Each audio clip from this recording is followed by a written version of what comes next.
La question de l'énergie est évidemment au cœur de cet accord et c'est justement dans quelques semaines que le Maroc va inaugurer la plus grande centrale solaire au monde. Baptisée Nour, la lumière en arabe, elle a été construite aux portes du désert près de Ouarzazate. Un projet de 6,5 milliards d'euros qui permettra de garantir une indépendance énergétique au pays. Reportage Benjamin Dar et David Salmon. On laisse Ouarzazate derrière nous pour nous enfoncer dans le désert sur une vingtaine de kilomètres. Là, au pied des contreforts de l'Atlas, sur l'horizon du Sahara, des milliers de curieux cylindres paraboliques.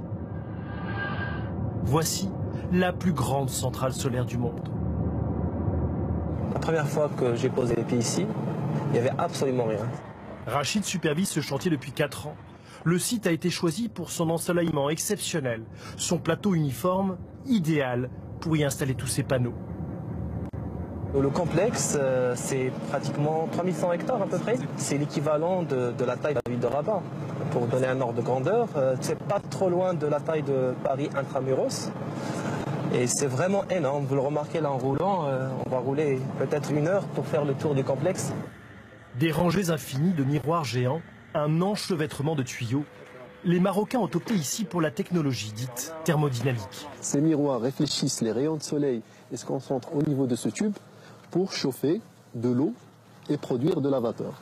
Cette vapeur permet d'entraîner une turbine qui produit de l'électricité. Dans un mois, tout doit être prêt. En présence du roi, depuis cette salle de contrôle, le premier kilowattheure solaire sera injecté dans le réseau pour alimenter près de 700 000 foyers marocains. Le royaume veut faire de ce projet une vitrine de sa modernisation.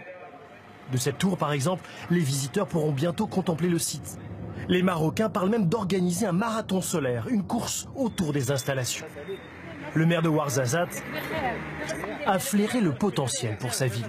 Tous les gens aujourd'hui qui vont visiter la ville d'Ouarzazate, ils viennent pour visiter les Casbah, bien sûr, et les oasis. Aujourd'hui, on a un grand plus, c'est ce centre écologique. Ça va être un argument touristique et aussi, il va faire travailler beaucoup de jeunes chômeurs. 700 personnes travaillent sur ce chantier, des Espagnols, des Chinois, des Français. Mais les 2 tiers sont marocains, comme Rachid. La centrale a changé sa vie.